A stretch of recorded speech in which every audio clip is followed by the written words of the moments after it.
नमस्कार। दिन भर की बड़ी खबरों के विश्लेषण के कार्यक्रम सुनिए सच में आपका स्वागत है। मैं हूं मुकेश कुमार। तो आइए शुरू करते हैं आज का सुनिए सच बड़ी खबरों पर नजर डालने के साथ। भारत और चीन ने लगाए सीमा के उल्लंघन के आरोप, तनाव बढ़ा। रिया हुई गिरफ्तार, मगर सुशांत की हत्या नहीं, ड्रग्स के मामले में। कंगना के खिलाफ ड्रग्स का मामला दर्ज, सरकार ने दिए जांच के आदेश। यूपी के दलित युवक की पीट कर हत्या, बजरंगियों पर आरोप। दंगा आरोपियों के वकील महमूद प्राचा के खिलाफ केस से वकील चिंतित। आज की खास खबरों पर नजर डालने के बाद अब वक्त है बड़ी खबरों के विस्तार से विश्लेषण का। लेकिन उसके पहले आपसे एक गुजारिश ये है कि अगर आपको लगता है कि गोदी मीडिया खबरों के साथ इंसाफ नहीं बरतता है तो स्वतंत्र पत्रकारिता का साथ दीजिए, उसके हाथ मजबूत कीजिए। सत्य हिंदी की सदस्यता योजना इसी दिशा में एक बड़ा कदम है। इसमें आर्थिक योगदान देकर आप स्वतंत्र पत्रकारिता को मजबूती प्रदान कर सकते हैं। इसके लिए इस वीडियो के साथ दिए गए डिस्क्रिप्शन में जाइए, उसमें एक लिंक है, उसको क्लिक कीजिए और अपनी इच्छा के अनुसार कोई भी सदस्यता चुन लीजिए। तो आइए शुरू करते हैं दिन भर की बड़ी खबरों के विश्लेषण का सिलसिला। सबसे पहले आज की सबसे बड़ी खबर। भारत ने चीन के उस दावे को खारिज कर दिया है जिसमें कहा गया था कि भारतीय सैनिक LAC यानी सीमा को पार करके गए थे और वार्निंग शॉट फायर किए थे। इसके साथ ही भारत ने ये आरोप लगाया है कि ये चीनी सैनिक हैं जिन्होंने सीमा पर फायरिंग की थी।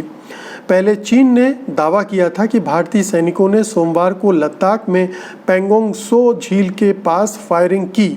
हालांकि उसने दावा किया है कि ये फायरिंग वार्निंग शॉट्स थी।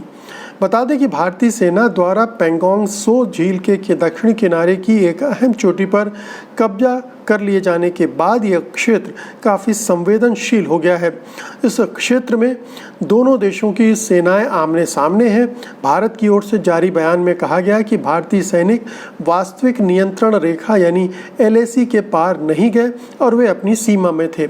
बयान में यह भी कहा गया है कि 7 सितंबर को PLA सैनिक LAC पर हमारी आगे की पोस्ट की तरफ बढ़ने का प्रयास कर रहे थे और जब हमारे सैनिकों द्वारा उनको हतोत्साहित कर दिया गया तो PLA के सैनिकों ने हवा में कुछ राउंड फायर करके हमारे सैनिकों को डराने का प्रयास किया। हालांकि गंभीर उकसावे के बावजूद हमारे सैनिकों ने बड़े संयम का परिचय दिया और परिपक्व व जिम्मेदार तरीके से व्यवहार किया। उधर दोनों देशों के बीच मंत्री स्तर पर बातचीत का सिलसिला चल रहा है। हाल में रूस में दोनों देशों के रक्षा मंत्री मिले थे। उसके बाद कुछ समाधान निकलते हुए नहीं दिखा था, लेकिन अब भारत के विदेश मंत्री S जयशंकर चीनी विदेश मंत्री वांग यी से रूस में मिलने वाले हैं। उम्मीद करना चाहिए कि इसमें कुछ होगा।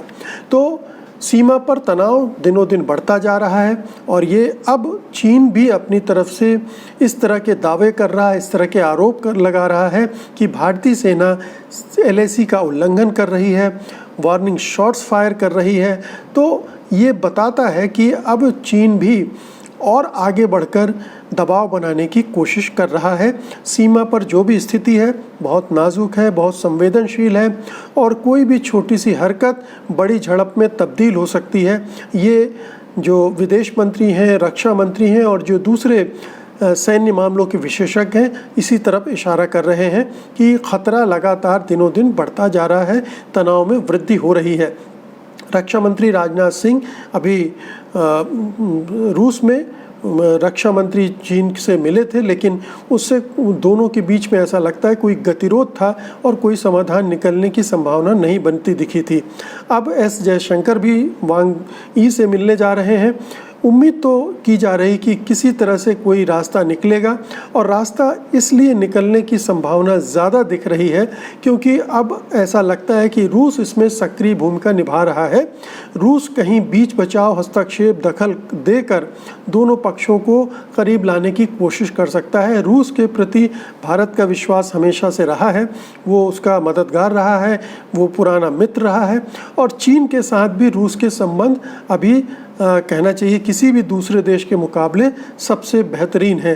तो रूस इस मामले में एक अच्छे मध्यस्थ की भूमिका निभा सकता है और इसलिए उम्मीद की जा सकती है कि रूस की मध्यस्थता की वजह से दोनों देशों के बीच में जो मतभेद अविश्वास की स्थितियां बनी है, टकराव बना है, उसको सुलझाने में थोड़ी एक कदम आगे चलने की गुंजाइश बनेगी। हालांकि ये भी माना जा रहा है कि ये जो तनाव है, टकराव है, ये स्थिति लंबी चलेगी और हो सकता है कि पूरी सर्दियों तक में भारतीय सेना को वहाँ अपनी बड़ी उपस्थिति रखना पड़े, जो हालांकि बहुत मुश्किल काम भी है -20 डिग्री सेल्सियस पर, और उनको वहाँ पर ऐसी स्थिति में रखना बहुत खर्चीला काम भी है। तो अगर उसके पहले अक्टूबर तक कोई समाधान निकलता है, कोई रास्ता निकलता है, ये तो दोनों देशों के लिए बहुत अच्छा होगा। और आइए अब अगली खबर का रुख करते हैं।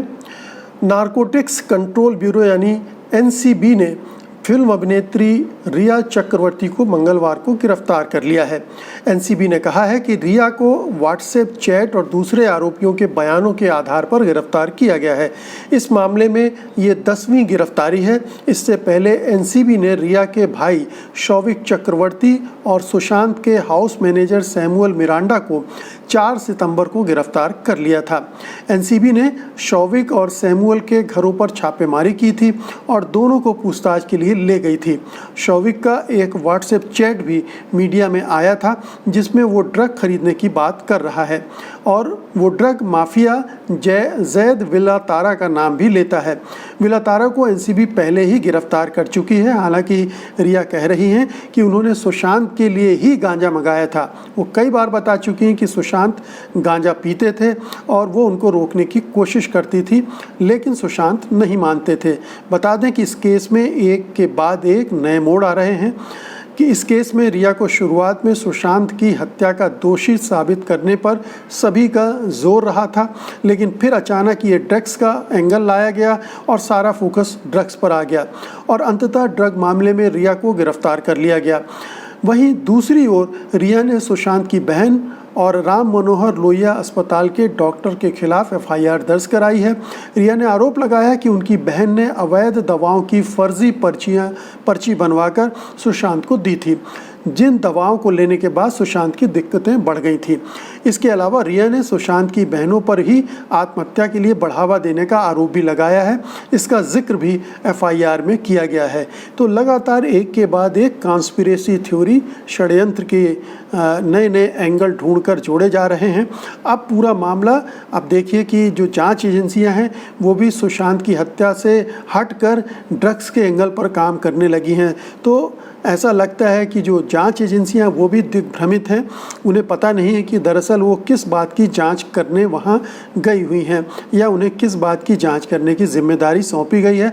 और वो भी अगर रिया के मामले में ड्रग्स का मामला जुड़ता है तो हमें तो पता नहीं है कि वो कौन से सबूत हैं। केवल व्हाट्सएप चैट के आधार पर अगर ये सब हो रहा है तो ये भी बड़ा आश्चर्यजनक है, क्योंकि जो ड्रग्स के नियम हैं उसके अनुसार आपके घर में एक बड़ी मात्रा में ड्रग्स बरामद होने चाहिए, तभी आपको इस तरह के मामले में अरेस्ट किया जा सकता है। लेकिन अब चूँकि केंद्र सरकार ने कुछ एजेंसियां लगाई हैं और एजेंसियों को कुछ करके दिखाना है, अन्यथा उसकी जग हंसाई होगी, तो ऐसा लगता है कि कुछ न कुछ इधर उधर से जोड़ तोड़ कर मामला बनाने की कोशिश हो रही है और इसी सिलसिले में रिया चक्रवर्ती को भी अरेस्ट कर लिया गया है।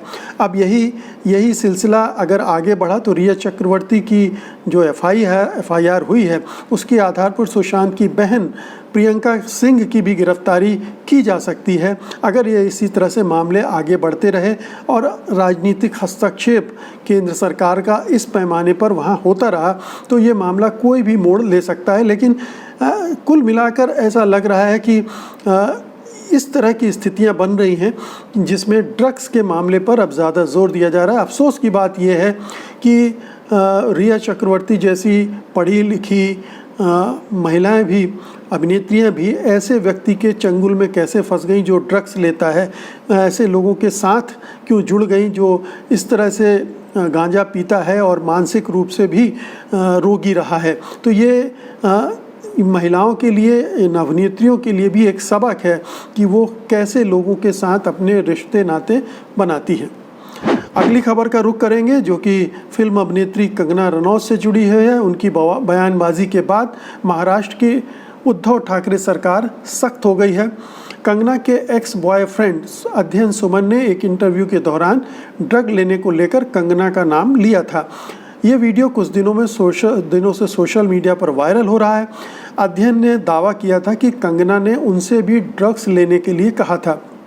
महाराष्ट्र के गृह मंत्री अनिल देशमुख ने कहा कि सरकार ने मामले में जांच के आदेश दे दिए हैं। हो सकता है कि कंगना के 9 सितंबर को मुंबई पहुंचने पर पुलिस की एंटी नारकोटिक्स सेल उनसे पूछताछ करे। इससे पहले बीएमसी की ओर से कहा गया था कि उन्हें क्वारंटीन किया जाएगा। शिवसेना नेता सुनील प्रभु ने अध्ययन सुमन के इस इंटरव्यू के वीडियो की कॉपी राज्य सरकार को सौंपी थी और मामले की जांच कराने की मांग की थी। बता दें, कंगना लगातार शिवसेना पर आक्रामक है, लेकिन अब शिवसेना भी कंगना को किसी भी हाल में बख्शने के मूड में नहीं लग रही है। शिवसेना की आईटी सेल ने ठाणे के श्रीनगर पुलिस स्टेशन में कंगना रनौत के खिलाफ शिकायत दर्ज कराई है। शिकायत दर्ज कराने वाले नेताओं ने कंगना के मुंबई के लिए पीओके शब्द का इस्तेमाल करने के खिलाफ राष्ट्र 2 के तहत मामला दर्ज करने की मांग की है। लेकिन मामला बुधवार को यानी कल और तूल पकड़ सकता है जब कंगना मुंबई पहुंचेंगी। कंगना कह चुकी हैं कि वो मुंबई आएंगी और किसी में हिम्मत हो तो रोक कर दिखाए। इस दौरान उनको केंद्र ने Y+ सिक्योरिटी भी दे दी है, जिससे लगने लगा है कि शिवसेना बनाम बीजेपी के खेल में कंगना मोहरा बन रही। तो एक राजनीति सुशांत सिंह राजपूत की हत्या को लेकर की जा रही, हत्या या आत्महत्या को लेकर की जा रही है, जिसमें रिया चक्रवर्ती को फंसा दिया गया है या फंस गई हैं वो, और दूसरी तरफ अब कंगना रनावत केंद्र सरकार और बीजेपी की राजनीति का मोहरा बनकर आगे आ गई हैं और वो अपने स्तर पर खेल रही हैं। तो जाहिर है कि उनके खिलाफ भी राज्य सरकार अब पूरी तैयारी के साथ मैदान में उतर पड़ी है और हो सकता है कि ड्रग्स मामले में उनसे पूछताछ हो, उनकी भी गिरफ्तारी की संभावना बन जाए। ये भी हो सकता है कि केंद्र सरकार दखल दे के इसे सीबीआई जांच में इसकी भी सीबीआई जांच के लिए आदेश दे दे और कंगना रनावत को बचाने की कोशिश करे। तो ये पूरा खेल, पूरा जो भी, ये दोनों ही मामले पूरी तरह से राजनीतिक हैं। इसमें कहीं कोई आपराधिक षड्यंत्र या उस तरह की कोई बात नहीं नज़र आ रही है। विशुद्ध रूप से चाहे सुशांत राजपूत हों चाहे ये हों, इन सब में एक राजनीति आपको स्पष्ट देखने को मिल सकती है। लेकिन यहाँ भी आपको ये देखिए कि कंगना रनौत पर उनके ही बॉयफ्रेंड ने अगर ये आरोप लगाया था कि वो ड्रग्स लेती हैं, तो धीरे धीरे आपको पता चलेगा कि बॉलीवुड में किस तरह से मादक द्रव्यों का फैलाव हो चुका है। क्योंकि रिया चक्रवर्ती के मामले में ये कहा जा रहा है कि उन्होंने तकरीबन 25 नाम बॉलीवुड के दिए हैं जो ड्रग्स कंज्यूम करते हैं, ड्रग्स लेते हैं। और अगर ये कंगना रनावत का मामला भी खुला और इस तरह से, तो पूरे बॉलीवुड में जो ड्रग्स का माया जाल फैला हुआ है वो उससे पता चल सकता है कि कितने बड़े पैमाने पर हमारे जो अभिनेता, अभिनेत्री, कलाकार, स्टार हैं वो ड्रग्स में उलझे हुए हैं। और आइए अब आज की चौथी प्रमुख खबर लेते हैं। उत्तर प्रदेश के मैनपुरी में एक 45 साल के दलित युवक की कुछ लोगों ने घर में घुसकर पीट कर हत्या कर दी। लात घूंसों से पिटाई के बाद सर्वेश दिवाकर को अस्पताल में भर्ती कराया गया था, जहां उन्होंने दम तोड़ दिया। विपक्षी पार्टियों का कहना है कि सर्वेश दिवाकर की हत्या करने वाले लोग दक्षिणपंथी संगठन के थे। हालांकि पुलिस इस बात से इनकार कर रही है। कहा जा रहा है कि सर्वेश दिवाकर का काम लॉकडाउन के कारण ठप पड़ गया था। वो ठेले पर कचौड़ी बेचा करते थे। वो मैनपुरी में अपनी बेटी के साथ किराए के घर में रहते थे।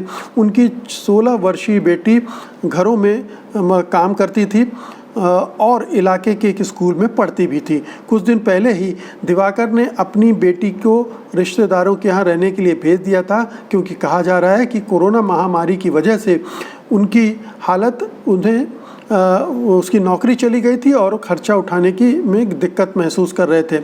लेकिन लोगों ने अफवाह उड़ा दी कि दिवाकर ने अपनी बेटी को बेच दिया है, जिसके बाद लोगों ने उनकी हत्या कर दी। हालांकि पुलिस अभी इस बात से इनकार कर रही कि हमला इन अफवाहों की वजह से हुआ। घटना के वीडियो में देखा जा सकता है कि 5 लोग दिवाकर के घर की छत पर उन्हें लात घूंसों से पीट रहे हैं और वो उनसे दया की गुजारिश कर रहे हैं। वीडियो को ट्वीट करते हुए समाजवादी पार्टी ने लिखा है, मैनपुरी का ये वीडियो सामने आया है जहां बजरंग दल के कार्यकर्ताओं द्वारा कचौड़ी का ठेला लगाने वाले दलित युवक सर्वेश दिवाकर की लिंचिंग करके हत्या कर दी गई। दोषी बजरंग दल के कार्यकर्ताओं पर कड़ी कार्रवाई करे सरकार। वहीं बीएसपी सुप्रीमो मायावती ने कहा है कि यूपी में कल मैनपुरी में दलित सर्वेश कुमार की दबंगों ने पीट कर हत्या कर दी।